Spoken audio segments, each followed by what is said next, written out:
Ama namin, salamat sa araw na ito dahil kami binigyan mo na naman ng pahiram na buhay. Salamat sa lakas at salamat sa kalayaan na sumamba sa inyo.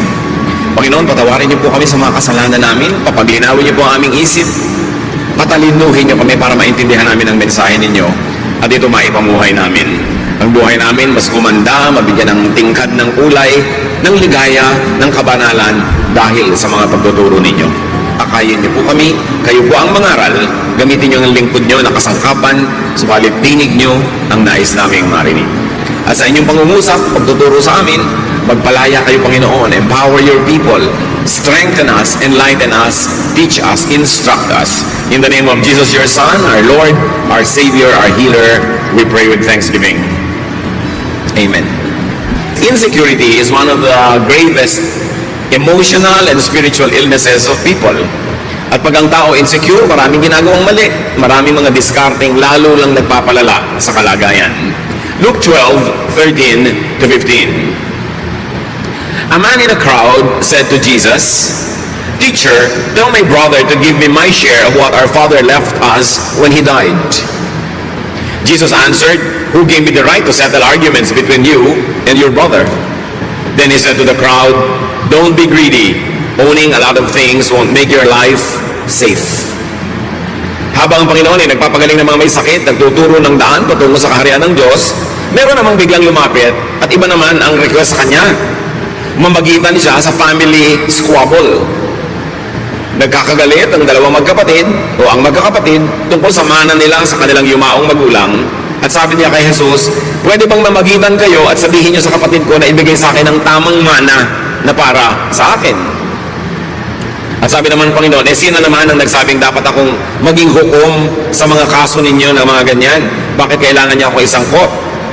At sinabihan niya ang lahat, kasama na rin yung nag-request na siya ay magkialam sa hatian ng mana, huwag kayong maging mga sakim. Ang pagmamayari ng maraming bagay ay hindi nagbibigay ng katiyakan, ng kaligtasan, ng katiwasayan sa inyong buhay. So the man wanted to bring Jesus' spiritual ministry down to worldly and materialistic levels. Pati si Jesus gusto nilang isangkot sa kanilang mga hatian at mana-mana issues. Alam nyo, kahit ngayon mga kapatid, merong mga taga-church, lalapit sa pastor para tulungan silang mangolekta ng mga pautang. O kaya lalapit sa pastor para tulungan silang mangutang na hindi naman dapat ginagawa dahil hindi naman yun dapat ang pinagagagawa ng mga spiritual leaders. At napaka-sensitive ng Panginoon sa totoong problema, hindi lang yung hatian ng particular mana, ng particular family na yon, kundi a general human condition of greed. Kaya hindi lang yung lalaki ang pinagsabihan niya, yung lahat ng nakikinig. Sabi niya, huwag kayong magpapakasakim. People could be enslaved by greed and want of security. Bakit ba nagiging greedy ang mga tao? Kasi sa palagay nila, pag dumami yung nakuha nila, dumami yung kanilang ari-arian, yung naagaw nila sa iba, mas panatag at mas secure ang buhay nila. But people could damage and destroy family and social relations, in fact, their own souls, for money. Hindi na naman natin kailangan lumayo sa mga sarili-sarili nating pamilya, kumisan, mga kapitbahay, kaibigan, kamag-anak. Nangyayari yan, nagkakawatak-watak ang mga pamilya, nagkakaaway-away, minsan nagkakapatayan pa dahil sa manahan at hatian ng mana. But the real problem here was exposed by Jesus. It is insecurity. People become greedy because they think that they have to protect themselves so that they could be more secure.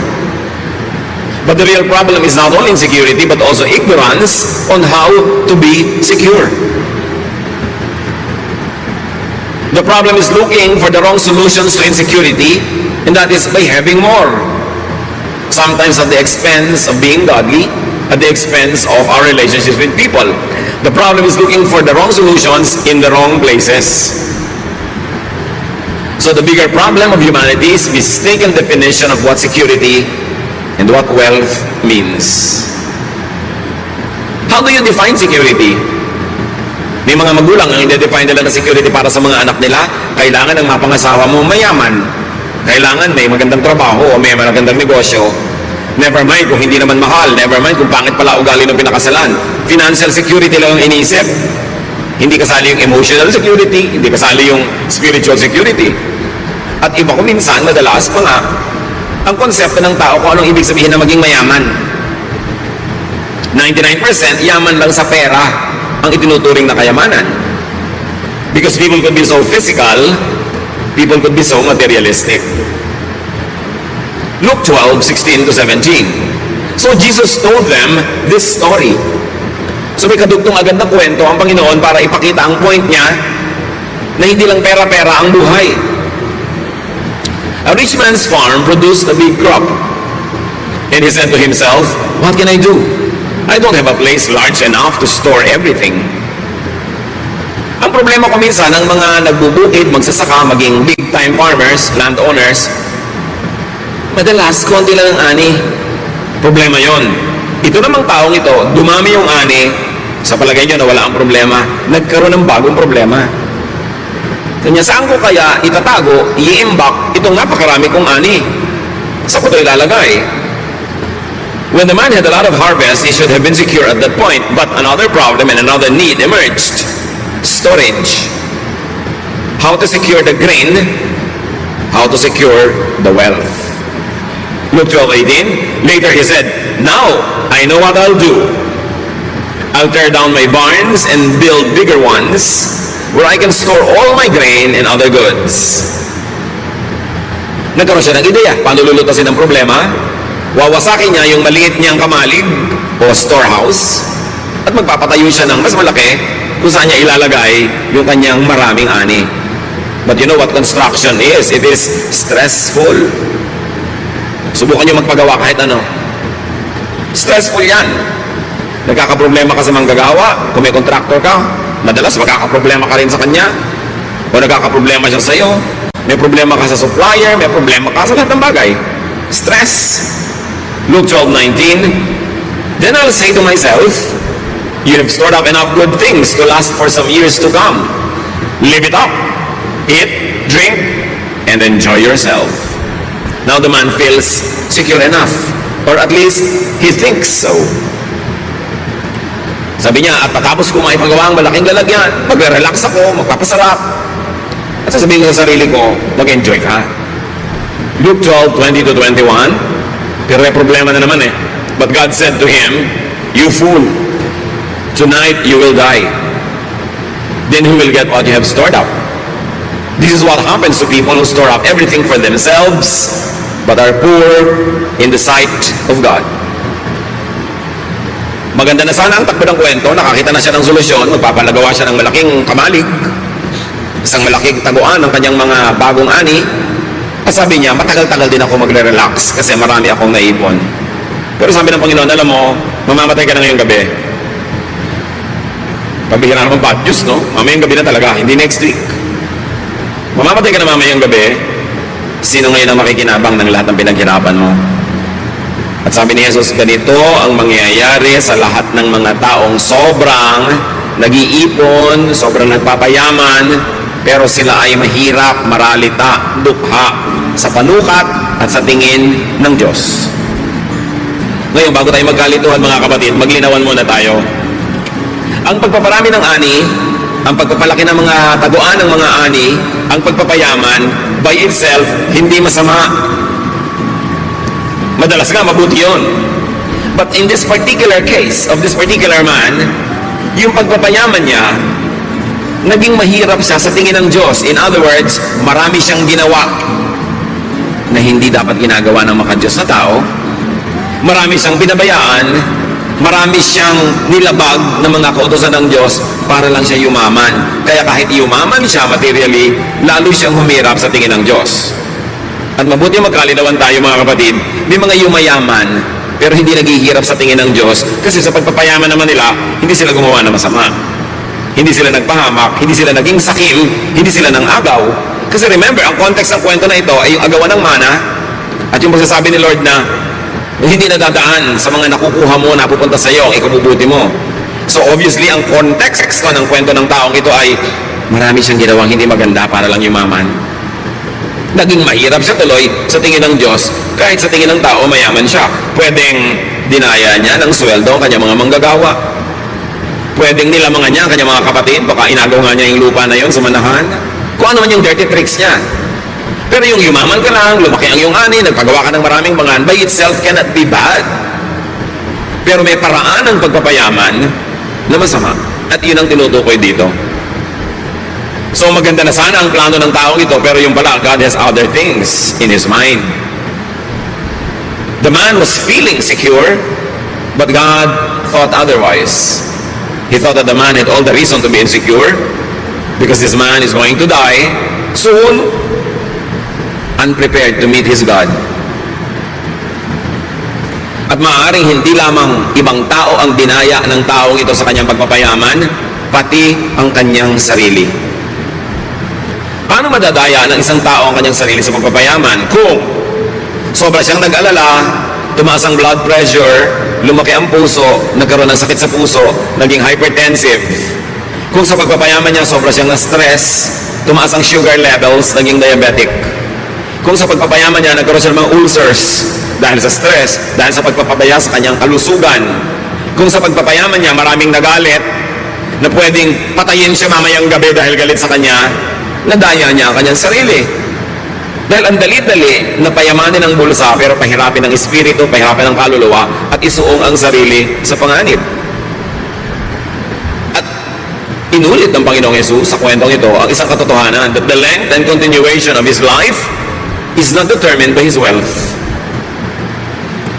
Hindi dahil sa kayamanan napapahaba ang buhay.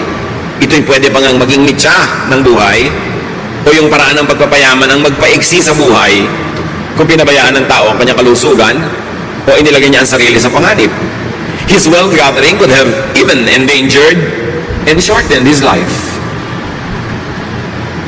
It could have blinded him to what was more important to secure, meaning his spirituality, his eternal life, his eternal standing with God, and his heavenly wealth. Pwedeng lahat yan mapabayaan sa sobrang sikap ng taong maging secure. They steal from Peter to give to John. To be able to give to their pocket, they steal from their brothers and sisters. They steal from their own selves. They steal from their own family. Anong ninanakaw nila? Time. Hindi na nila nabibigyan ng time ang pamilya, ang sarili. Hindi na nila nabibigyan ng time ang sariling maglingkod sa Diyos, sumamba ng tama. Nadadaya ang sarili nang hindi napapansin. A person could be materially rich, but spiritually poor sa tingin ng Diyos. At ito ang kaso ng particular person na ito. A man could have filled his life with stress and toxins in trying to become rich or richer. And here's the tragedy, the saddest cut of all. He won't live long enough to enjoy the fruits of his stressful labor. At ang tanong sa kanya ng Panginoon, then who will get what you have stored up? May mga tao na kung magpabaya sa kalusugan, magpabaya sa pamilya, magpabaya sa sarili, eh parang mabubuhay sila lagi ng matagal para makabawi. Hindi na maka-attend sa mga event ng anak. Di bali anak, pagtapos na itong project ko, biglang malaki na ang kinita ko, may pera tayo sa bank, babawi ako sa iyo. Di bali wife, di bali husband, babawi ako sa iyo. Pagka nakuha ko na itong bill na to, pag sigurado na yung pera natin. Di bali po tatay, nanay, babawi ako. Balay niyo kung makakabawi kayo. Sinong nakakaalam kung mabubuhay tayo na matagal? At sino naman nakakatiyak na lahat ng pinaghirapan niya at kinita ay siya rin ang makikinabang o baka iba?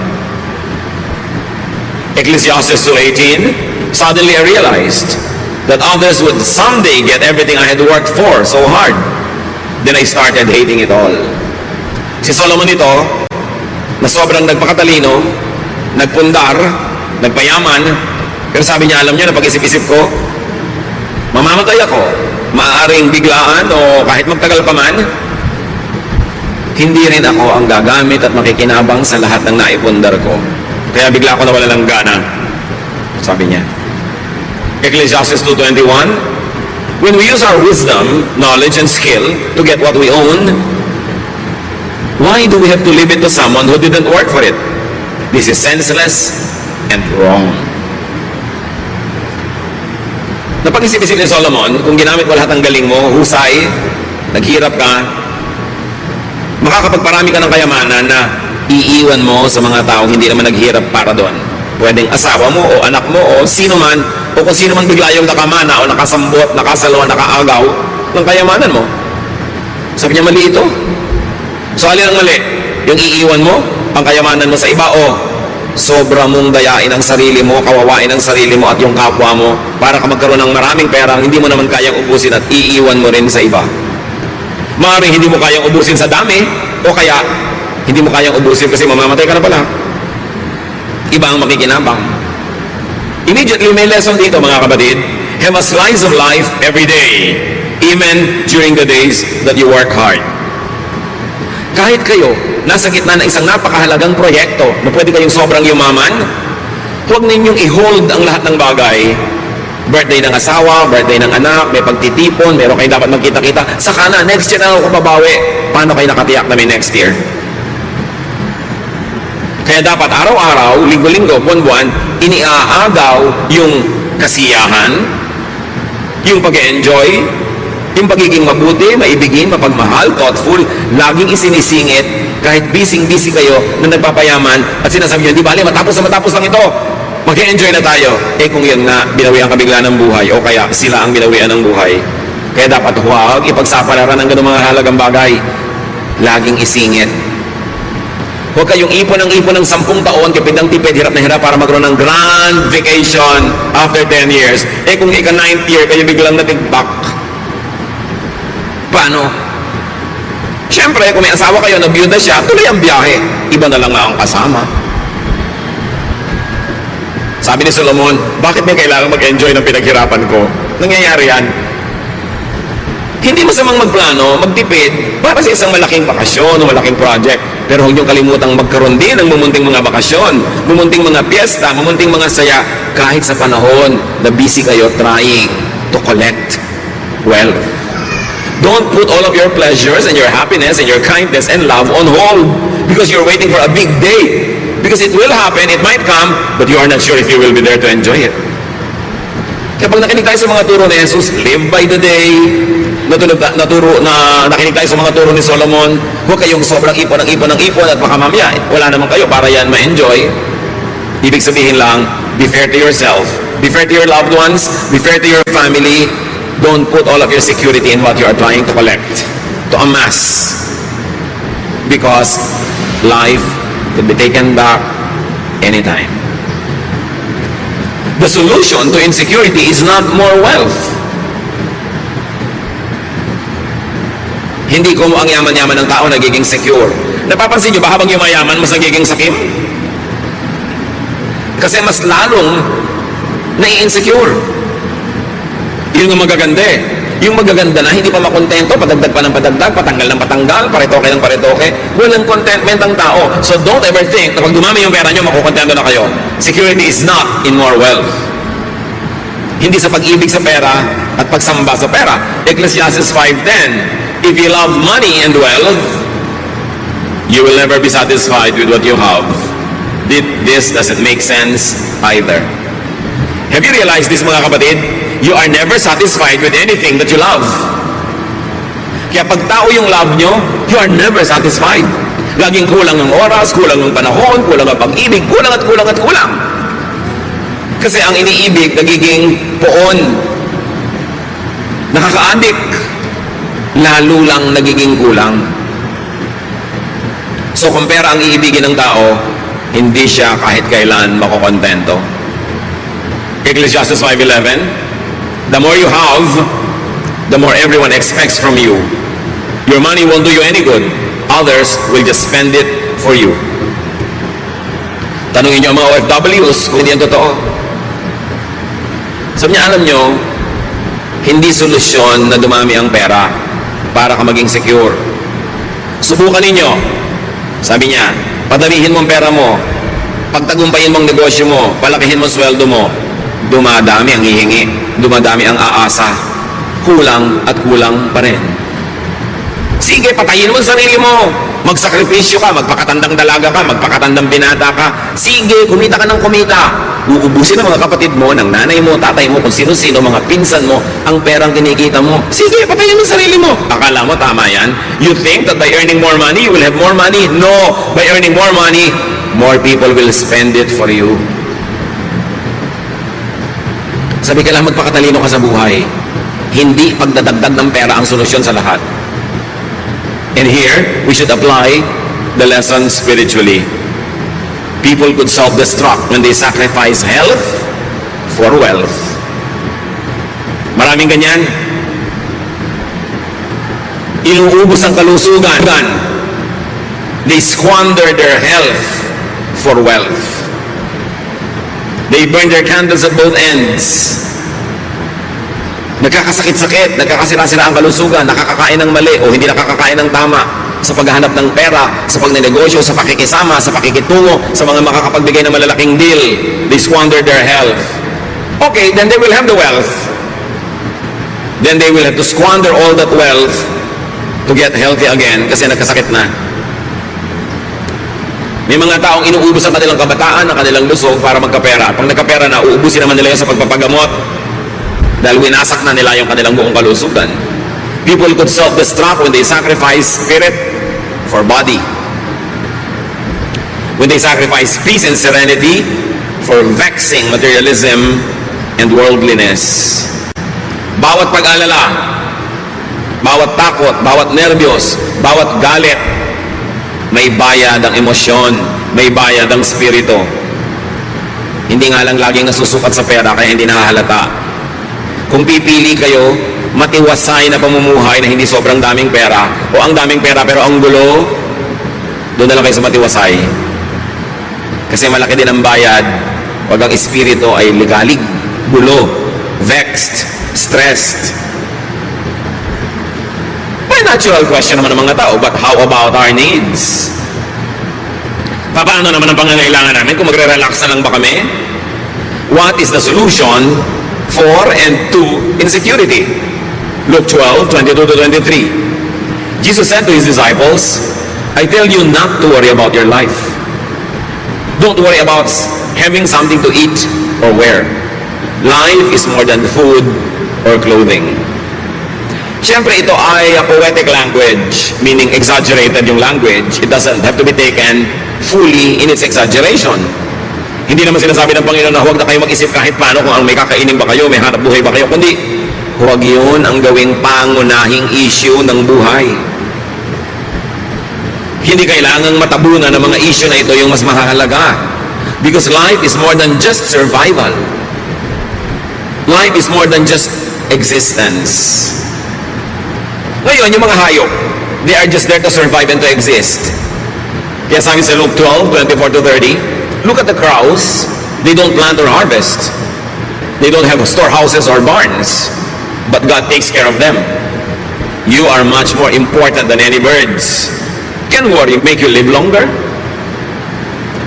So ipinakita nila, tao kayo, meron kayong ibang mas mataas na layunin sa buhay. Yung mga hayop, ang layunin lang nila mabuhay. In fact, hindi naman alam ng mga hayop na mamamatay sila eh. Tao lang sa creation ang alam niya na mamamatay siya. Kaya sabi niya, tingnan mo yung mga hayop, hindi sila nag-aalala. Eh sila nga mga hayop, pero inaalagaan sila ng Diyos. Kayo pa kaya ng mga tao? Dapat mas mataas kaysa sa mga hayop ang inyong iniisip. Ang iniisip lang ng hayop sa umaga, makakain, tapos masaya na siya. Pero hindi lang pagkain o inumin ang iniisip ng tao. So dapat may gano'n kang gawin para masecure na yung pagkain at iniinom mo at nang meron ka naman ngayong oras para gawin yung mas mahalaga sa buhay. Kaya ang sobrang karukhaan ay kaaway ng ating espiritualidad. Kasi pag isang kahig, isang tuka, isang trabaho, isang kain, isang trabaho, isang kain, mauubos na lang yung buhay mo, hindi ka nakalampas dun sa basic na kailangan kang may kainin, inumin, ibayad sa kuryente, tubig, may ipamasahe, tapos namatay ka na lang, yun na lang ba ang buhay? Kailangan ng tao makalampas sa basic needs niya, financially, materially, and very importantly, spiritually and intellectually. Kailangan siya secure enough para hindi yun ang pinoproblema niya at makapag-focus siya sa mas mataas na layunin kung ba't siya nabubuhay sa mundo. At yun ang malungkot, maraming mga tao, because they are saddled with poverty, They are not able to go beyond the basic necessities of life all their lives. Hindi na natupad yung mga dapat mangyari. Yung mga musician, dapat walang na-compose ng musika. Yung mga dapat writer, walang naisulat. Yung mga dapat philosopher, hindi nakapag-isip at nakapagturo. Kasi araw-araw, wala silang ginawa kundi maghanap ng iinumin at kakainin para lang sila mga ibon. Kaya duty natin ng mga tao sa ating sarili na paunlarin ang ating buhay, magsikap tayo, magpakasipag, magtrabaho doon sa area kung saan tayo binigyan ng Panginoon ng mga gifts and strengths and talents para yung kailangan natin meron. At pag nandun na yun, secure na tayo para mag-isip ng ano pa nga ba ang mission ko sa buhay? Ano pa ang dapat kong tungkuling gampanan?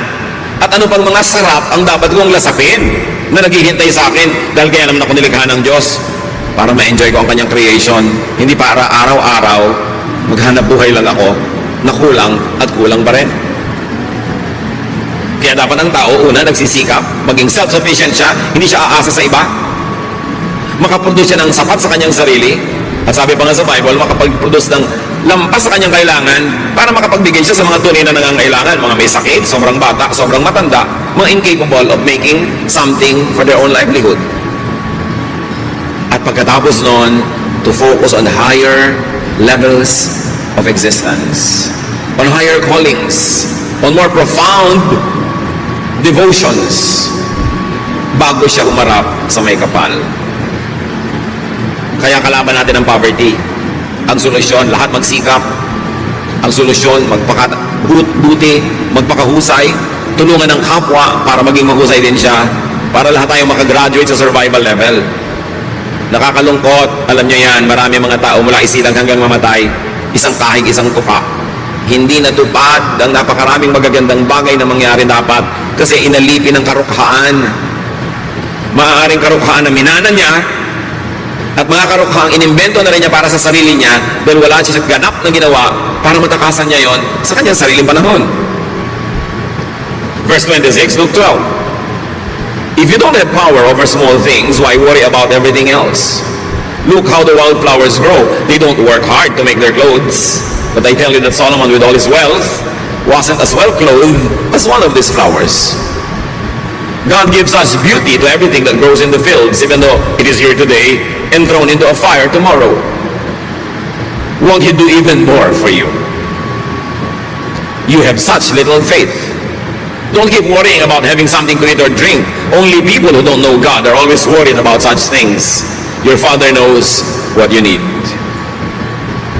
Magkakakonekta itong mga teachings na ito ni Jesus tungkol sa greed, security, tungkol sa sense of security, sense of meaning. May kahulugan lahat. Kailangan, hindi lang sa material na bagay ka nakatuon. Pero para ka makalaya sa pagtutuon sa material na bagay, dapat ma-meet mo na yung mga basic needs mo. Then lalaya ka na, then higher needs naman. But in all levels of society, rich or poor, man's usual worry is material security. Hindi ko mamayaman ng tao, secure na. Kaya mga yumayaman na, ayaw tumigil pa magpayaman Kasi mas nai-insecure. Mas natatakot bumalik sa hirap. Mas nagkakaroon ng mga phobia. Ang solusyon nila, maging greedy. Hindi naman lahat. Pero madalas ganon. Man's usual neglect is spiritual security and wealth. Ano po ba ang spiritual wealth? Magkano yon? Hindi nga yun dinadaan sa pera. Ang kayamanan ng materialistic na tao, pera, ari-arian, bagay. Ang kayamanan ng spiritual na tao, peace, kapayapaan, katiwasayan. Ang kayamanan ng espiritual na tao, yung kagandahang asal, kagandahang loob.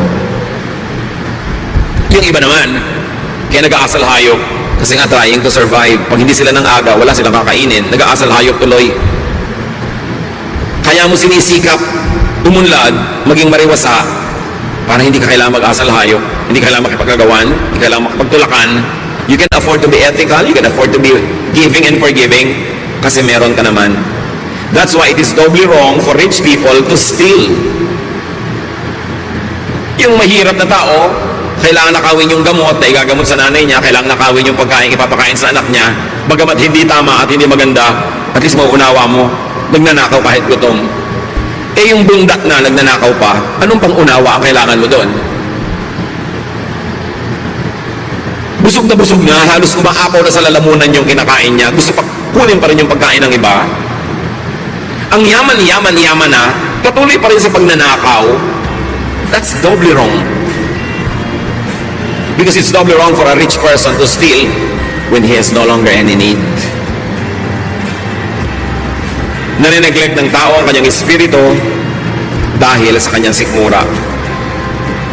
Kaya dapat, pagsikapan yung sikmura, ma-secure, minimum, para may iba naman siyang naisip sa buhay na dapat gawin. Luke 12:31, sabi ng Panginoon sa pagpapatuloy, but put God's work first, and these things will be yours as well.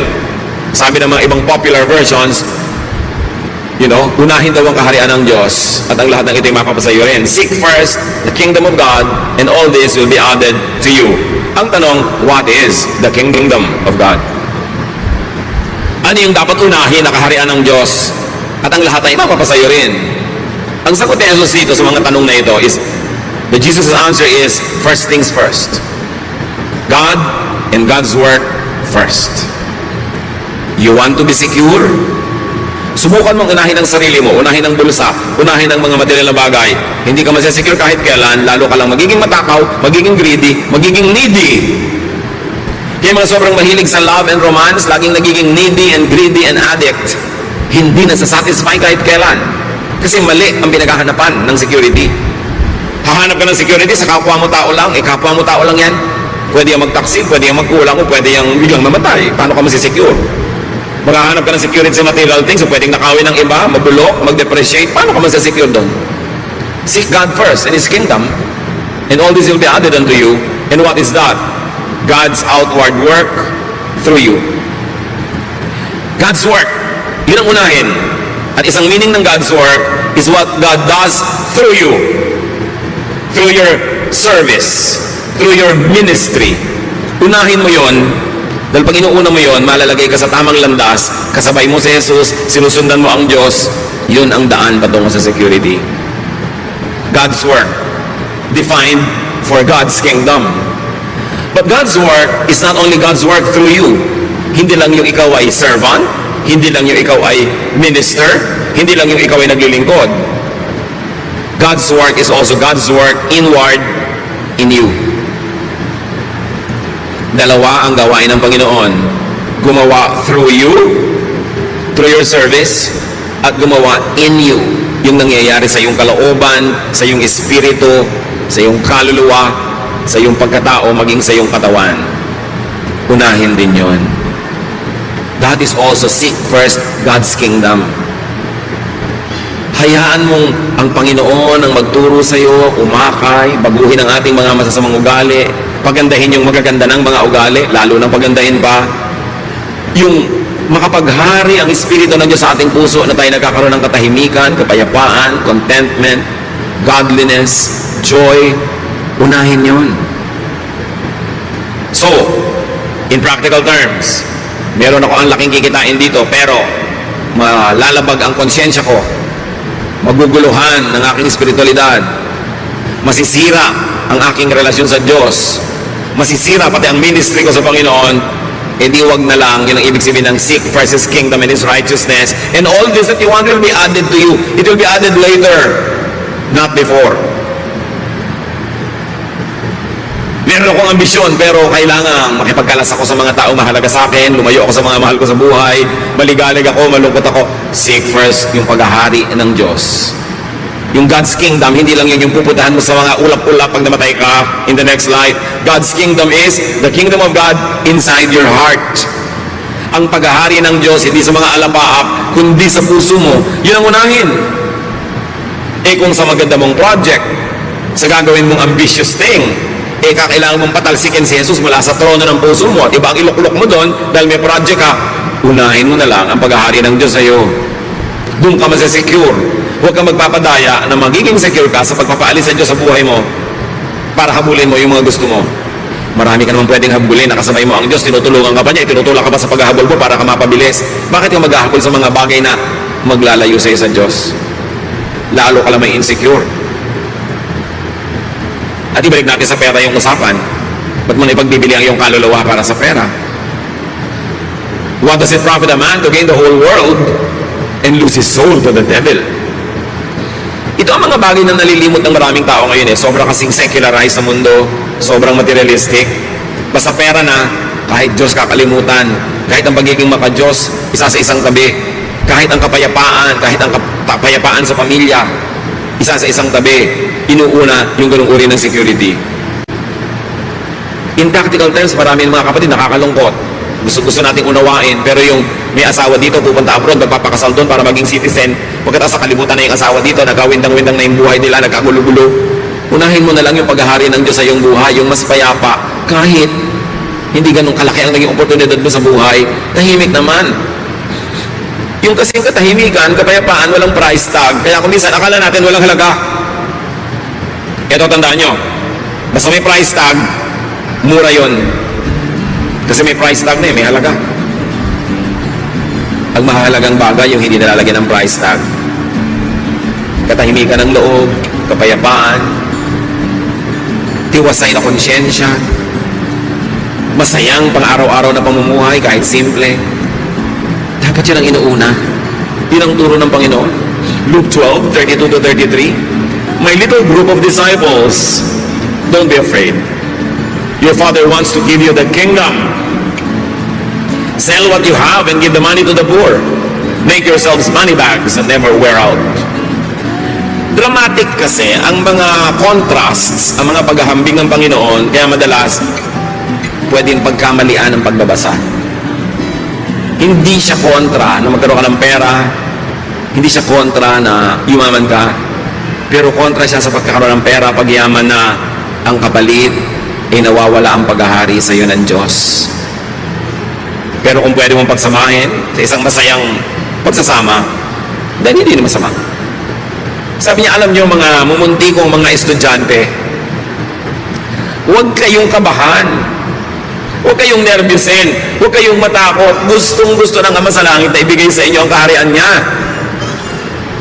Hindi niya gustong ipagkait, kakampi niyo ang Diyos. Gusto niya kayong guminhawa, gusto niya kayong sabaya, pero unahin niyo yung paghahari niya. Pag binaligtad niyo, ang pinaghari niyo sa sarili niyo ay kasakiman. Ang pinaghari niyo sa sarili niyong puso ay masasamang espiritu, kasamaan, dahil gusto niyo lang magkapera, dahil yung kasi pagkakapera ay iniisip niyo magpapasaya. Yun ang kabiguan. Ang gawin ninyong mga savings, hindi lang savings ng pera, savings ng spiritual wealth. Huwag niyong kalimutan na bagamat kayo ay lupa, espiritu rin kayo. Huwag niyong itapon yung lahat ng espiritu para lang sa lupa. Nasasandali lang ang buhay dito sa mundong ito. Huwag malito. Kasi napakalakas ng tinig ng materialism. Napakalakas ng tawag ng sanlibutan na pwedeng mabingi ka doon at malimutan mo ang banayad at tahimik na patuloy na pagtawag sa iyo ng Ama. Jesus emphasizes, make deposits in the heavenly, in the permanent, in the eternal bank. Make your spirit rich first. Make your spirit rich instead, kung kailangang mamili. And this is the kingdom of God inside you. Sa paggawa ng mabuti, nag-iimpo ka ng kayamanan sa langit sa kabilang buhay dahil siyempre may gantimpala yun. Pero nag-iipon ka rin ng kayamanan kahit dito pa lang.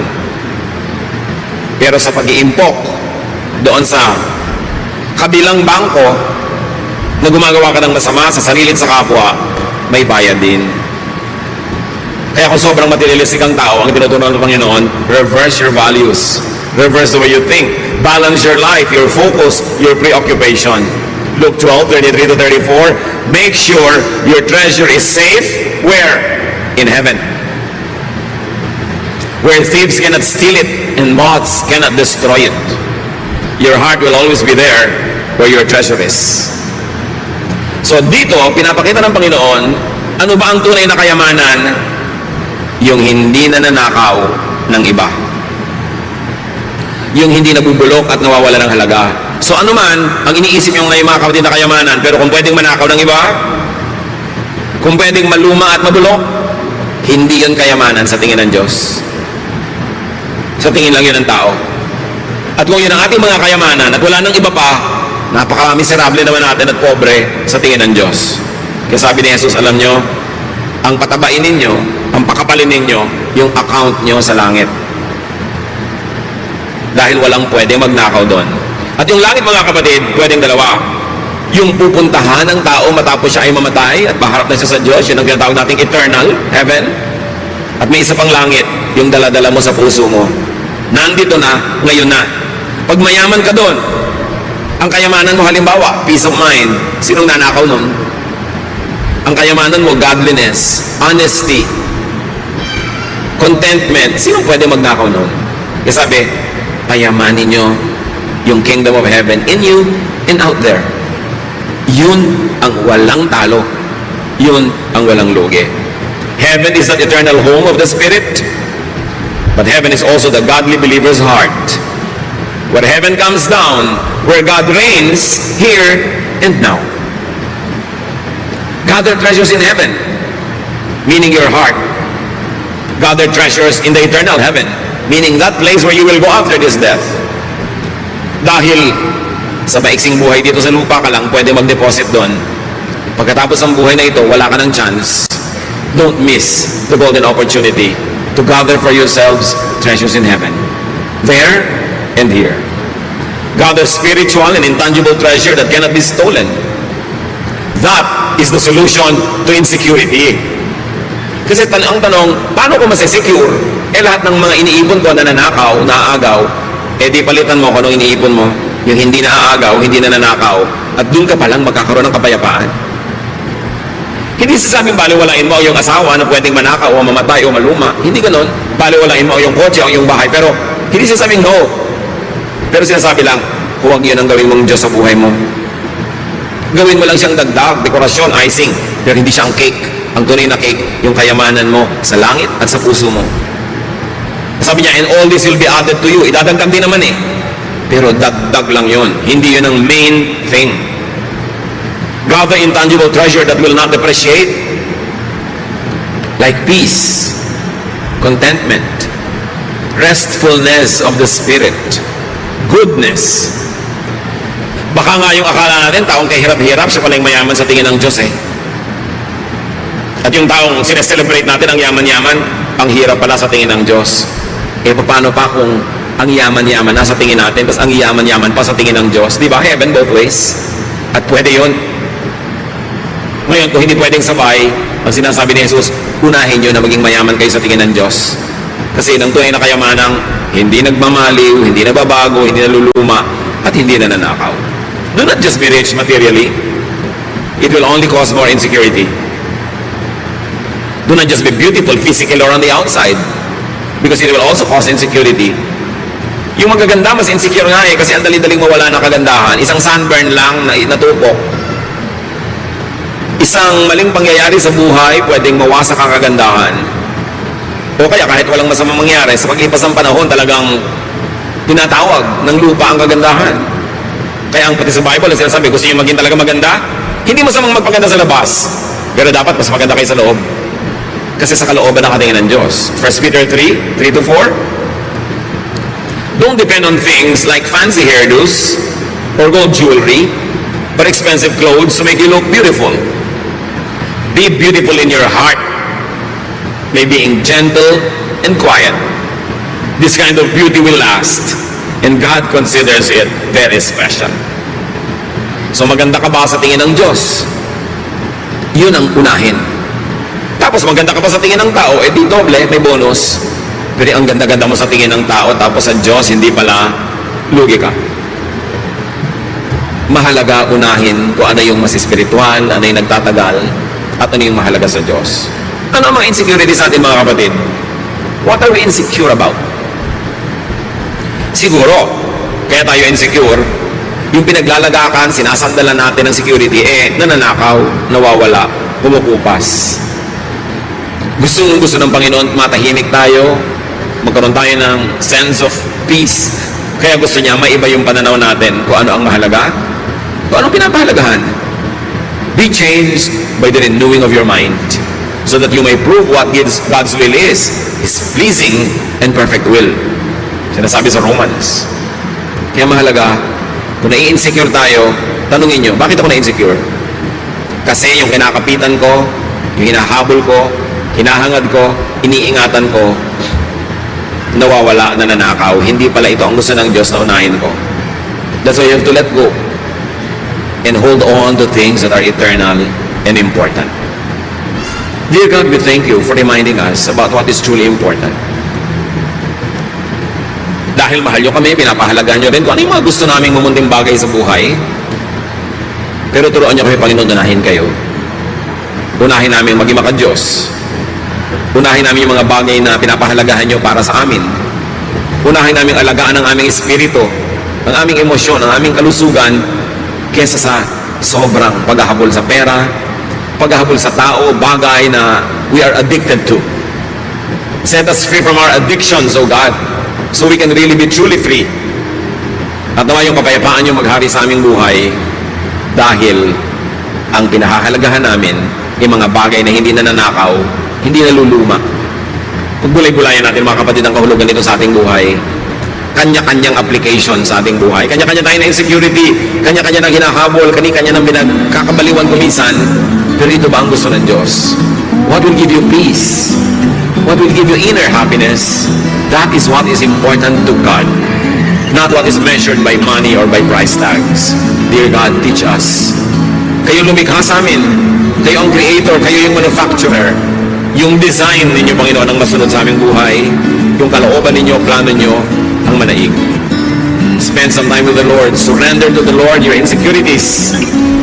Seek God's power to transform our values so we can attach value to what is really valuable to God. Dear Lord, guide your people. Enlighten us. Take away the cobwebs from our eyes so we can see clearly kung ano ang tunay na kahulugan ng buhay at kung ano ang mahalaga sa aming buhay. Be with the Lord in silent meditation.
classic crossover dreams, sin-lit melodies, whispering schemes, late female vocals telling tales untold, indie rock beats turning hearts cold.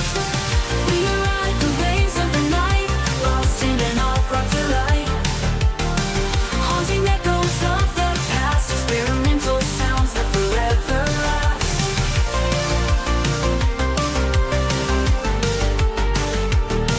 Melodic synths painting the sky in shades of pink and neon high, an indie rock heartbeat pounding true in a realm where the stars feel so new. We ride the waves of the night, lost in an opera delight, haunting echoes of the past, experimental sounds that forever last.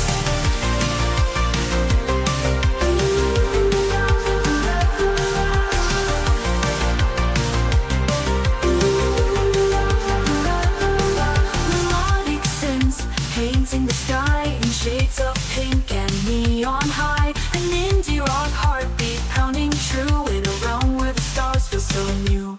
We ride the waves of the night, lost in an all-dark delight, haunting echoes of the past, experimental sounds that forever last. Melodic synths painting the sky in shades of pink and neon high, an indie rock heartbeat pounding true in a realm where the stars feel so new. In the darkness we find the light, guided by the music taking flight, a fusion of genres in perfect blend. This electronic journey will never end. We ride the waves of the night, lost in an opera delight, haunting echoes of the past, experimental sounds that forever last. Classic crossover, timeless groove, synth-fed symphonies, we shall move. Late female vocals in the distance call, indie rock hearts standing tall.